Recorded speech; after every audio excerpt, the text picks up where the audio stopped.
Okay, here's my audience. Audience, say hello. Hi. Hey. Okay, this is my brother Chase. This is my other brother Jack, and this is my sister Chloe, who will be filming for me as I give my speech.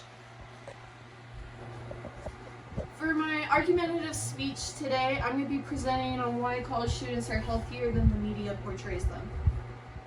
So I want you to imagine what you think of the typical college student. Things that come to mind for me are a college student is someone who lives off ramen noodles, survives on caffeine, and gets almost no sleep. Is this what all y'all think of? Yeah. Okay, but is this stereotype actually true? Are college students really this unhealthy? I don't know. In fact, this is not the reality. In fact, I would say more students than not care about their mental and physical well-being. And today, I will show you why these stereotypes are negative and harmful to the college students. So, negative stereotypes such as this man of college students being fat, lazy, and do not care about their well-being at all. We've heard of the stereotypes, freshmen 15, college students gain like 15 plus pounds their freshman year because they're just eating all the junk food they can find and drinking and binging as much as they'd like. Well, these stereotypes lead to the stigma that college students don't care about their well-being. And this is harmful because it discourages college students from being healthy. They think, oh, well, I'm just going to gain 15 pounds anyway. Might as well just drink all the alcohol I want, or smoke pot all the time, or just eat all the junk food, right? It also discourages employers and colleges from hiring college students for wellness and health jobs, as well as providing these wellness resources because they think, well, college students are just like this guy. I'm not going to use them. But I want to challenge these stereotypes today.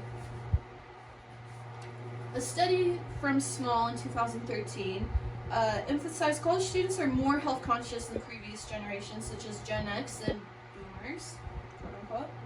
But many college students actually choose nutritious meal options. Many students actually like choosing the healthier option in their college dining services.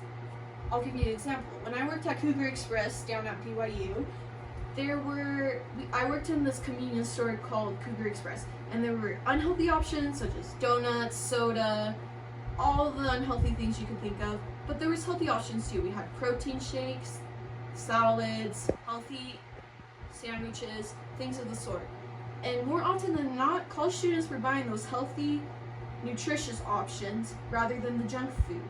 Now don't get me wrong, we all have our fair treat when it comes to finals week, but I want to challenge the stereotype that college students only eat junk food, and rather than not, college students are not like this. More often, they're choosing the healthy option. And universities also offer many nutritious options, not just in their convenience stores, but in their meal plans and other various services. Additionally, Irwin in 2007 emphasized how over 60% of college students engage in regular physical activity, which contradicts this negative stereotype. Colleges offer free physical services such as gyms, fitness classes, and many more things of the sort.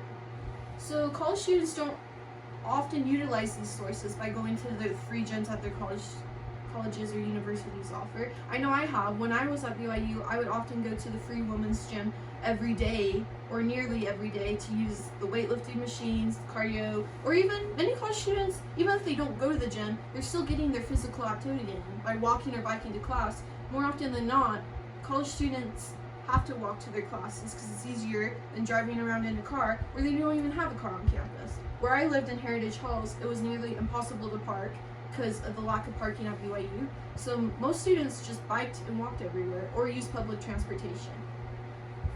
So don't believe the negative stereotype that college students are inactive and don't care about their physical well-being, because that is not true. Additionally, the American College Health Association emphasized how 73% of students utilize campus wellness resources. College students also really care about their mental well-being as well. Okay, Many universities also offer free wellness resources such as free counseling, therapy, or will accommodate to their students' needs. For example, my RA this year suffered from some mental illnesses that made college hard for her. So to accommodate that, she was allowed to bring her emotional support animal to live with her on campus. So your university often cares about you and wants you to do well. They know college can be a stressful time, especially if you are a freshman or maybe a senior in your last semester. They know that that can take a mental toll on you. So they have the services to aid you in that stress put on you. Also, mental health is less taboo than it was in maybe previous generations, such as for maybe our boomer parents and grandparents and our Gen X parents. It's okay to talk about the mental health issues that you're going through, and it's not taboo to talk about. And many students and professors, presidents, what have you be it, also emphasize self-care and priorities between you and your well-being before your classes and grades. So, I want you to imagine a world where college students are recognized for their healthy choices rather than stereotyped and dismissed, like this guy.